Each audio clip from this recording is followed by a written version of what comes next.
All right. I'm not sure if we're going to be able to get all the way through this, but we're going to just start. We're going to look at hypothesis testing now and how and why hypothesis testing can lead to false conclusions. Remember, hypothesis testing is done when you are doing research using samples, which means pretty much all the time, right? But if we tested the entire population, we would know if there's a difference between, boys who watch Winnie the Pooh versus Tom and Jerry. We would know because we didn't leave anybody out. We tested the entire population. But when we test samples, we're only getting estimates, which means that our estimates could be off, right? And so hypothesis testing is only going to tell us whether we probably are looking at sampling error, or whether we are, or if we are probably looking at sampling error plus something else. It doesn't tell us for sure what we're looking at. So we call this the fallibility of hypothesis testing. And again, what it means is no matter what we decide based on our statistics, we could be wrong. And I'm going to explain that here. All right. Now, I have to,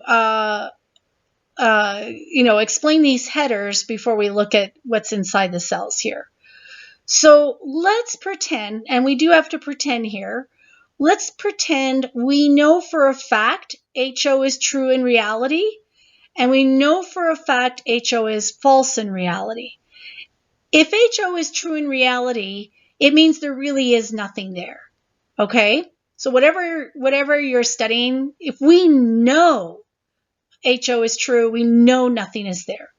If HO is false in reality, what that is saying is we know that there's something else going on. We know there's a treatment effect. Now, I just told you there's no way we can know this, right? Unless we test the entire population, there's no way of knowing for sure. But we're going to pretend. I'm asking you to fantasize.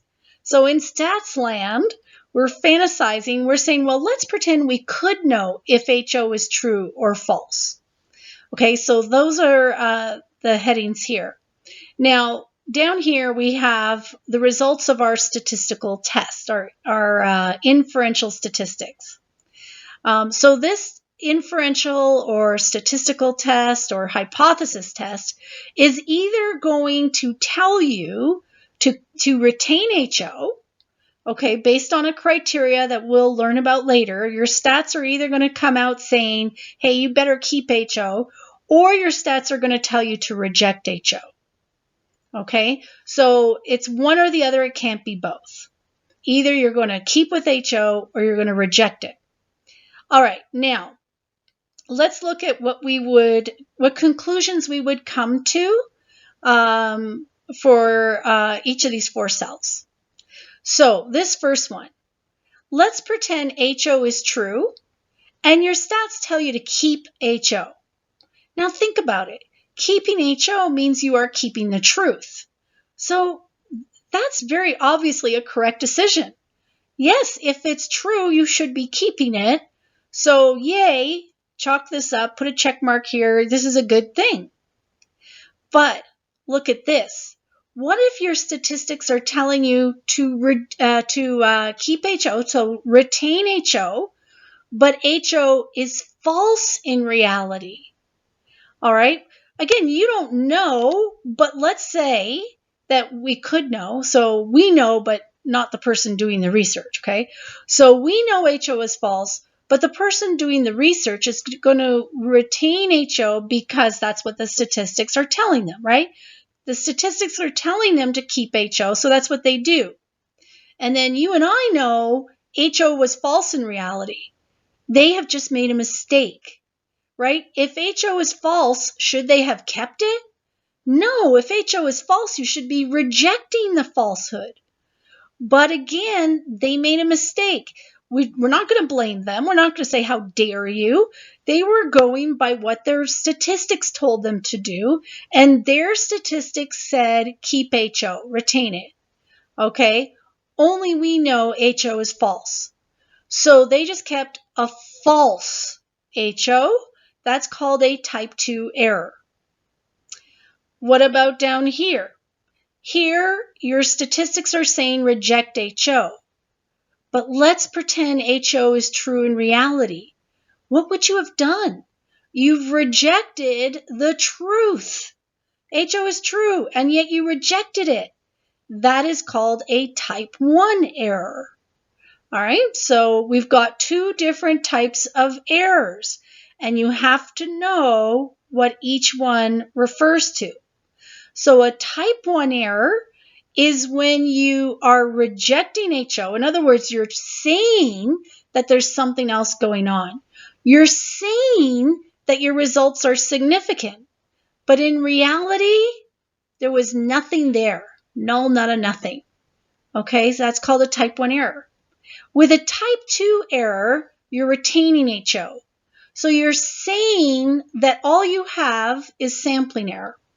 You're saying that your results are not significant. But in reality, you should have found a treatment effect. In reality, HO is false, which means there is something there, but you missed it. That's called a type 2 error. All right? So another way of thinking about this is a type 1 error is a false positive. It occurs when you think you have something, but in reality, you have nothing. So you're celebrating, a type 1 error, you're celebrating, going, woohoo, I got significant results, but you actually have nothing. A type 2 error is called a false negative, because here you think you have nothing. You're moping around, head hung low, my results are not significant, I found nothing, but in reality, HO is false. There is something there. You missed it. So it's called a false negative. So false positive, false negative. And then this last box here is a correct decision. Your statistics are telling you to reject HO, and HO is false. You've just done a good thing. You've rejected a false HO. You got rid of it because it was false. So this would be saying my results are significant. You reject HO, and you know what? You're right. There is something there. Okay? So you can see that when we run hypothesis testing on sample data, no matter what the experiment, no matter what the study, we could be making a right decision or we could be making a wrong decision. If we retain HO, all right, if we retain HO, that's because our test was not significant, right? That's when we retain HO. Results are not significant. Well, either we've made a correct decision, and in fact, our results, really are, there's nothing there, or we have made a type 2 error. Maybe we said we have, our results are not significant, but in reality, there was something there, but we missed it. Sorry, I just had to take some water here. All right. So we're going to be in one of these two boxes. We cannot be down here because we've already said we're retaining HO. When we get results that are not significant, that's what we do. We retain HO, which means we can either be here or here. Those are the only two possibilities. We've either made a correct decision by retaining HO, saying that there's nothing there, or we've made a mistake. We've made a type 2 error. We think there's nothing there, but in reality, there is a treatment effect. Now, if we're here, we're rejecting HO. In other words, our statistical test came out to be significant. And whoops, that should not have popped up. Let me get back. Okay, so what we said here, if you reject HO, you can only be either in this box or this box. You can't be up here, all right, because you've already rejected HO. So you've either made a mistake, you're saying you've got significant results, you're saying you've got a treatment effect, but in reality, it's a false positive, and there's actually nothing there. Or you've made a correct decision and there really is a treatment effect and you detected it. Now, with hypothesis testing, we're never going to know for sure, are we here or are we here? So when we say that something is significant, all we can do is estimate the probability, let's say, that we're here. We can't know for sure. Same thing, when we retain HO and say our results are not significant, we retain HO, our results are not significant, we're not going to know for sure if we've made a correct decision or a type 2 error. We can only estimate the probabilities that we're here or here. Do you understand? So it's frustrating to some people because they don't like ambiguity, but that's reality.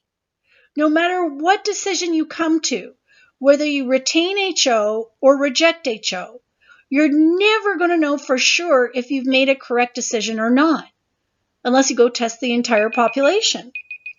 All right, so the best you can do is narrow it down to 2 squares. All right, so if it's not significant, you've narrowed it down to either this box or this box. And if it's significant, you've narrowed it down to this one or this one. All right, so just to conclude here, type 1 error is claiming you have a significant effect when you do not. In other words, you're claiming that there's something there, but in reality, there's nothing. So that's a false positive. That's like somebody doing, a pregnancy test, and the pregnancy test says they're pregnant, but in reality, they're not. By the way, pregnancy tests have become super, super, super accurate. Back in the day, though, pregnancy tests, they were not reliable. You always had to go to your doctor to get it confirmed. And like when I got pregnant with Burgess, the pregnancy test said I was pregnant, but I didn't believe it. Well, I mean, I guess I believed it. I wanted to believe it, but I also called the doctor and said, "Do I need to come in and get that confirmed?" And he said, "Oh gosh, no. Pregnancy tests now are, the chance of a false positive or a false negative is so remote." All right. So let's talk about COVID. All right. The analogy with COVID is the test, you're taking the test and it says that you have COVID, but in reality, you don't have COVID. It was a false positive. It was a mistake. Oops, we thought you did. It would be a type 1 error. Type 2 error is claiming you have a non-significant effect when in fact you do have something. It's a false negative. So going back to COVID, this would be like you taking a COVID test and the test saying, no, you don't have it, but in reality, you actually do have COVID. All right. So it just got missed by the test. That's a type 2 error. So make sure you know the definitions for type 1 and a type 2 error like the back of your hand, because this is going to come up over and over and over again throughout the chapter. And then in the next lecture, we're going to look at things like, well, which error is considered worse and why. We're going to look at the steps of hypothesis testing, what we do first, second, third, that sort of thing. Lots of fun stuff planned for you guys. But that's it for now.